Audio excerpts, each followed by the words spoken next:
Okay, today is February the 5th, 2021, and I have the distinct pleasure of being here with Mr. John Aleman, who's the current treasurer for the Lucian Adams chapter of the American GI Forum. And what I have here is a copy of El Puente newspaper that came out of the Latino Learning Center. This one is dated uh, March of 1982, and it's volume 1, number 1, as you can see here. And Mr. Aleman is going to give us some insight about this newspaper. Mr. Aleman, good morning to you. Good morning. How are you? Okay, this paper was published by Latino Learning Center, but the editor was Jaime Rivera.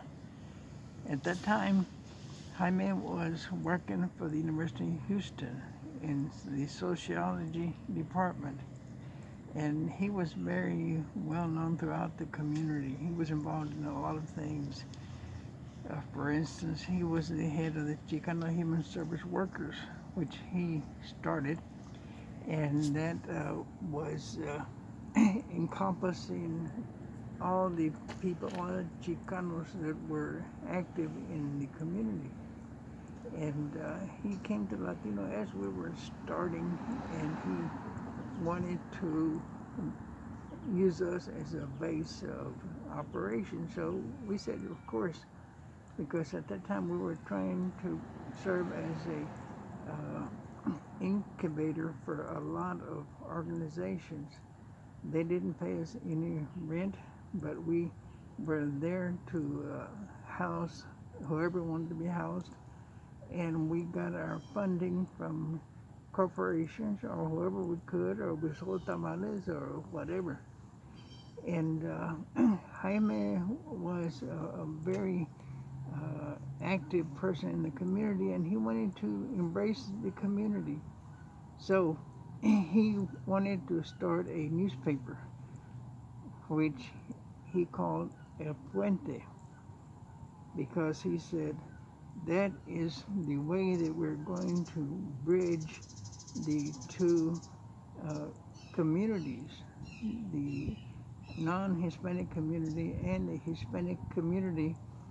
And the Hispanic community, we know, is much more sensitive to helping our people that don't have too much or need education or need whatever the needs is.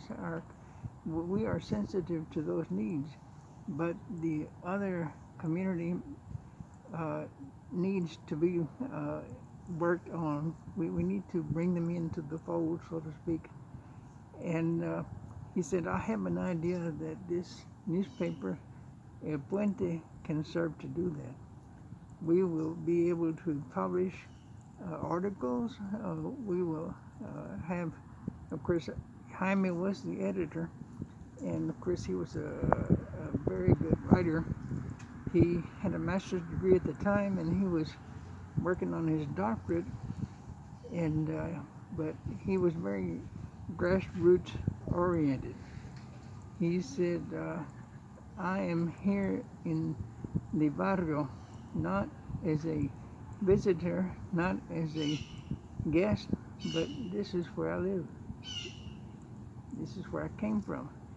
And so I'm going to stay here, and I'm going to try to communicate with the other part of the community through the magazine El Puente. Where was the magazine printed, Mr. Aleman? Do you remember? I don't know, because Jaime was the one that was in charge of that, and all I know is that he was not shy in asking people of the community to help him out. Do you remember who might have been what's one of the funders of this publication? Well, the only one I know of was Jaime Rivera. Okay, but I mean, as far as the money to publish the newspaper, where do you where do you remember that it might have come from? Well, Jaime was a good fundraiser. not so much in money, but in getting people to do things for him free. And I think that the publication of this magazine was free gratis from whatever source he could get. Okay. And who were some of the recipients of this newspaper? Who, who do you remember that it was taken to? Well, it was, now we're talking about 1982, Yes. and we have to look back at what organizations were active at that point.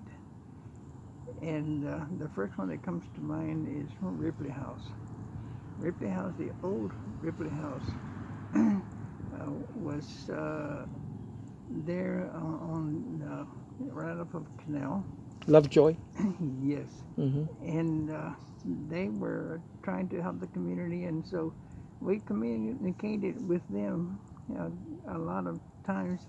And Jaime was always over there too, and that's where he took his magazine. Among other things, there was Centro Chicano that was over on 75th Street, I believe, and there were various other agencies that were active in the community. Right now, they still, some of them still are, but they have moved, they have grown, they have different directors, they have different personnel, and we're talking about, gosh, about 50 years. As far as resiliency building of the Chicano community, the Latino community in Houston, and how the newspaper helped that, does anything come to mind of how that newspaper helped in terms of resiliency building, Mr. Aleman? Well, I think it brought to the attention of the, shall we say, the business community and then the non-Hispanic community. It brought to their attention that we existed. It was a means like the like it said, a bridge, a puente, to for them to know what was going on in our barrios, in our community, the things that we were doing, and the greater community was at that time really wasn't too cognizant of what our needs were. And to your estimation, Mr. Aleman, what do you think led to the end of this newspaper? Well, of course, it was a struggle every edition to get it out, and then there was no staff on it. You didn't have a staff of people. It was just one man putting it out. And then, of course, his personal life changes. And I think at that time he went to Chicago University to work on his doctorate. So at that time, it just kind of faded away. Do you remember anybody who picked up the newspaper outside of Jaime Rivera? No, I don't, because he was the one that was behind it. Okay, okay, And we didn't get involved too much in that, okay. except when he wanted to do a story on something that we were involved in. So, in your estimation, what year do you think this newspaper ended? I don't think it was active more than 2 or 3 years. Okay, So I'd say 1985 was probably okay, the end of it. okay. Um, so, to be clear, the newspaper uh, was produced out of the Latino Learning Center. That's where he did his writing. We offered offices to all people there. He had a place to come if he needed it. He would come in and do some of his activity there. And he wasn't, shall we say, he didn't maintain an office there, but he was certainly welcome there whenever we could, provide something that he needed. Okay. So, did he do some of his writing there at the Latino Learning Center? Do you remember? Oh yes, Okay, yes, okay, okay. because he was always, you know, thinking about what can I put in the next edition. Okay. Were there any staff members that remotely helped them sometimes that come to mind? Well, I don't know. I would just assume that he got some of his help from the school where he taught at Okay. University of Houston. Okay. Okay. Maybe some of his students. Okay. Um,